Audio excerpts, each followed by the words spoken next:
जोहार गे सानाम को घाटशिला विधानसभा उपचुनाव राउंड 9 रुझान अब को समान सेटेरना और राउंड 9 रेहो झारखंड मुक्ति मोर्चा दो 15,692 भोट जाम कतेन लहारे मेना किना और भारतीय जनता पार्टी दो तायम रे मेनाया।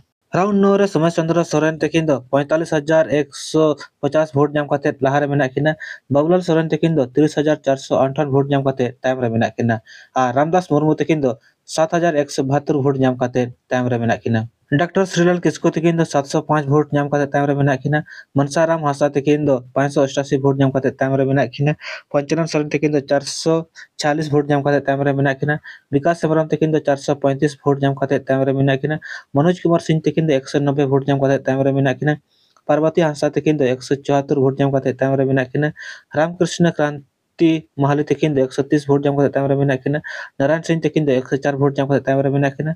परमेश्वर टुडू दो 82 भोट जाम कते तायम रे मेना किना। बसंत कुमार टप्पो तकिन दो 65 भोट जाम कते तायम रे मेना किना और नोटा दो 1326 भोट जाम कते तायम रे मेनाया।